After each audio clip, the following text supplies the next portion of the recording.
Olá, nós trazemos aqui para você reportagens com uma visão de acordo com a democracia, a cidadania, a inclusão e os direitos humanos, exibidas pelo seu jornal da TVT. Nós vamos te mostrar a opinião dos trabalhadores e de movimentos sociais sobre temas importantes debatidos na nossa sociedade. Bem-vindo ao Panorama. E a hashtag Meu Professor Racista dominou as redes sociais com depoimentos que revelam o racismo nas escolas e universidades de todo o país. Muitas pessoas negras publicaram relatos de situações que marcaram suas vidas desde a infância. O repórter João Miyagi conversou com duas mulheres vítimas do racismo dentro da sala de aula. Acompanhe. E um dia o diretor convocou meu pai e orientou que ele me retirasse da escola. De acordo com o diretor, eu estava andando com más influências. Todas meninas negras, como eu. Nas redes sociais, o tema Meu Professor Racista foi um dos mais comentados nos últimos dias. Os depoimentos de internautas relataram casos de discriminação racial cometidos por professores. Essa campanha virtual começou devido a um suposto caso de racismo praticado por uma professora da USP. Motivada pela campanha, a jornalista Maitê relatou 3 casos. O último aconteceu no final do ano passado numa entrevista para tentar uma vaga no mestrado. Meu professor racista é uma professora. Ficou a maior parte da entrevista para o mestrado quieta. Abriu a boca pouquíssimas vezes. Das perguntas que me fez, uma delas foi: você trabalha? Você tem como se sustentar? É bom você saber que aqui no programa não existe nenhum benefício. As bolsas são poucas e concorridas e é bom você ter como se sustentar. Isso é, se você for aprovada. O racismo provoca traumas para toda a vida. Maitê conta que não comia banana em público. Só mais tarde entendeu por quê. Eu percebi que eu tinha um certo trauma quando eu percebi que em casa que eu não conseguia comer banana em público. Quando eu entendi, assim, isso foi uma coisa, sei lá, 5 anos atrás, eu entendi que eu não comia banana em público, porque quando eu comia banana na escola eu era chamada de macaca. A advogada Rosângela Martins também sofreu racismo praticado por uma professora. Foi em 2005 numa faculdade de Direito. Meu professor racista, no caso, minha professora de processo civil, na USP do Pari, em São Paulo, disse que fazer direito não era para pobres, pois era um curso muito caro, uma carreira muito cara, livros, roupas para ser bem apresentável e pobres não deveriam cursá-lo. Em alto bom som, ela soltou: vá ser manicure. Para a advogada, a repercussão da hashtag foi grande porque o racismo em sala de aula é muito comum. Ela garante que as crianças negras sofrem muito com o preconceito na escola. As meninas de cabelos crespos, elas são sempre deixadas de lado. Essas histórias parecem fantasiosas, mas não são. São muito comuns, infelizmente. É referência à falta de higiene, à proliferação de piolhos. Uma professora, por exemplo, que prefere dar atenção para uma criança branca, loira, dos cabelos mais lisos. E aí aquela criança negra fica sempre de lado.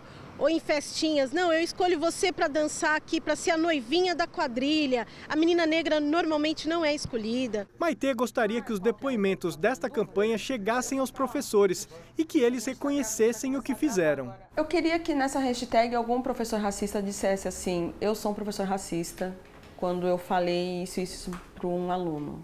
Eu acho que se essa hashtag conseguir ecoar a ponto desses professores se lerem nesses depoimentos e se repensarem, aí a gente está caminhando realmente para uma campanha de transformação. Não são histórias isoladas, não é mimimi, é resistência.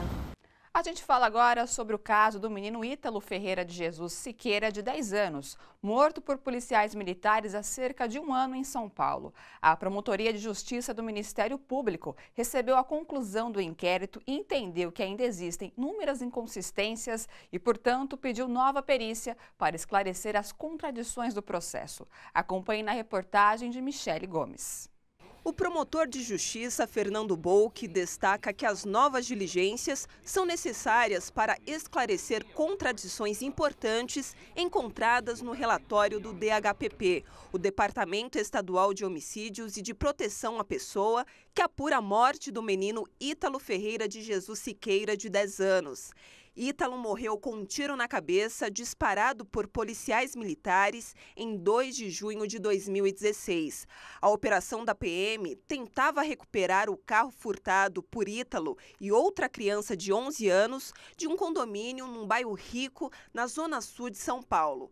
Os policiais Israel Renan Tibério da Silva e Otávio de Marque alegaram que o menino teria disparado tiros contra eles enquanto dirigia o veículo. Versão contestada pelos laudos do Instituto de Criminalística. A contradição é que, nos primeiros depoimentos, eles foram ouvidos 3 vezes. Nas 2 primeiras oportunidades em que eles foram ouvidos, eles afirmam que eles foram recebidos a tiros pelo Ítalo. Durante a investigação, se provou que dentro do veículo não havia resíduos de chumbo. Outra coisa também, ficou provado que houve apenas um disparo de fora para dentro do veículo.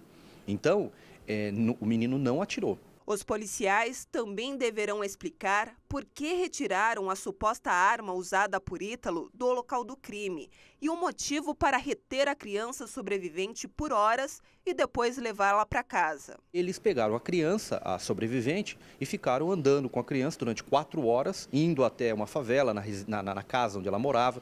Isso afronta também a resolução e afronta o próprio Estatuto da Criança e do Adolescente. A promotoria também vai ouvir novamente a criança que sobreviveu para sanar contradições entre seus depoimentos.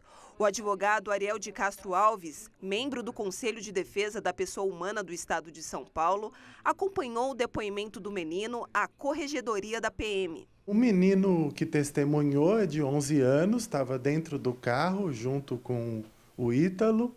Ele inicialmente disse que eles teriam trocado tiros, mas depois ele voltou atrás nessas declarações e disse que eles não portavam nenhum tipo de arma de fogo, que ele inclusive foi agredido pelos policiais, foi ameaçado para que dissessem que eles tinham trocado tiros.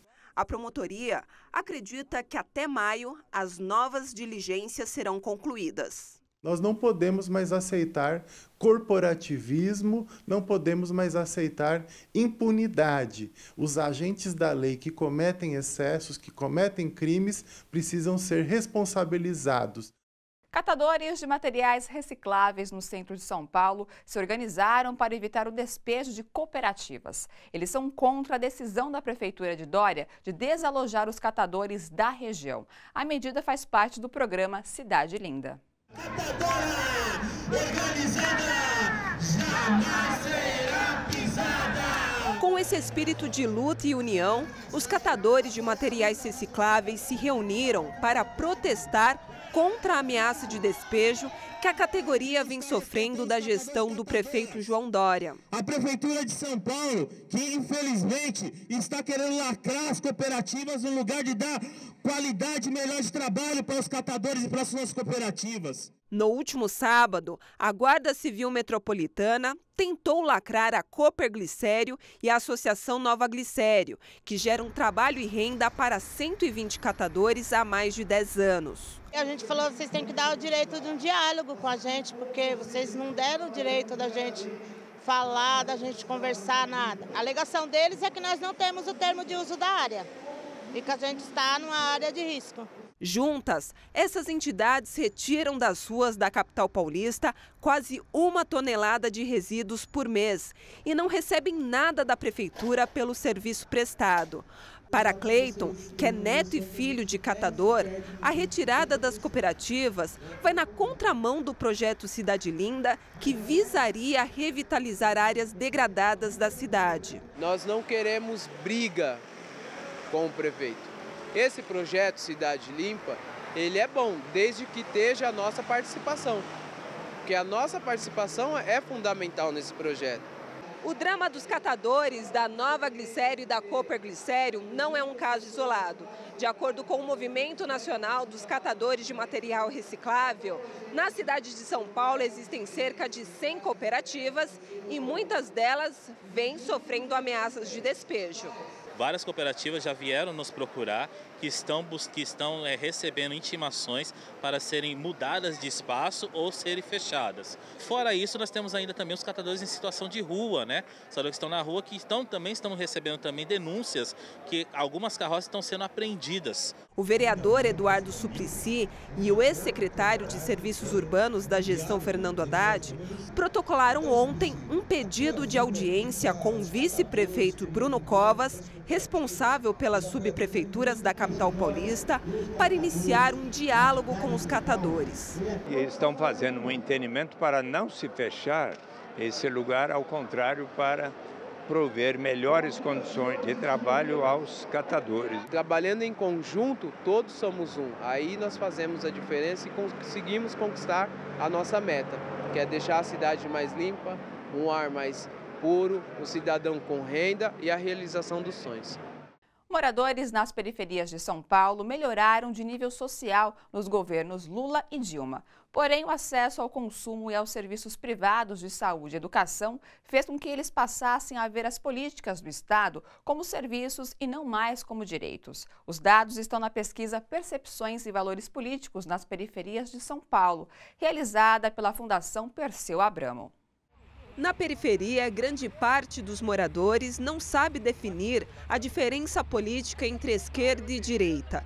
Este dado foi constatado na pesquisa Percepções e Valores Políticos nas Periferias de São Paulo, realizada entre novembro de 2016 e janeiro deste ano pela Fundação Perseu Abramo. O que você entende por direita e esquerda? A direita defende um lado. Qual lado? Eu acho que é o lado mais rico, vamos dizer assim, né? E o lado esquerdo eu acredito que defenda mais os pobres. Está muito confusa essa questão, acho que não só para mim, mas para muita gente. Não dá para responder hoje, entendeu? Porque não dá para saber o que eles fazem, entendeu? O estudo também constata que nas periferias há a presença de valores como mérito para a ascensão social, onde os critérios considerados são o desempenho e as aptidões individuais de cada pessoa. Um entrevistado que ele tinha cumprido o ensino básico e queria ter feito faculdade, mas ele não conseguiu fazer faculdade. A gente perguntava, mas por que você não conseguiu fazer faculdade? E começou a elencar inúmeras coisas de ordem material. Então ele morava longe, não tinha faculdade perto, a passagem de ônibus era caro, demorava muito no transporte público, depois teve filho. E no final ele disse, mas se eu tivesse me esforçado mais um pouquinho, talvez eu tivesse conseguido. Eles gostam de política pública, eles aceitam política pública, mas não querem também ser desmerecidos quando eles ascendem socialmente. Outro ponto destacado no levantamento é em relação ao consumo. Nos governos Lula e Dilma, houve a ampliação do mercado de trabalho, combinado a programas sociais de distribuição de renda, o que aumentou o poder de compra da população mais pobre. Coisas que muitas pessoas não tinham, hoje é normal, né, na casa de todo mundo. Tudo que a gente não tinha, né, essas TV mais modernas, computador, tudo a gente tem agora. Só que esse aumento do poder de consumo também fortaleceu outros valores como o individualismo. A pesquisa identificou direitos como saúde e educação, vistos como mercadoria por alguns moradores. Graças a Deus eu pago meu plano de saúde. Os filhos fazer faculdade, né, que antes era mais só para quem tinha muito dinheiro, agora, graças a Deus, minhas duas filhas estão fazendo faculdade. Só que nós temos que fazer a nossa parte e correr atrás. Quando elas acessam aos serviços privados de saúde, educação, por exemplo, elas passam a ver esses serviços como serviços simplesmente e perdem a perspectiva do direito.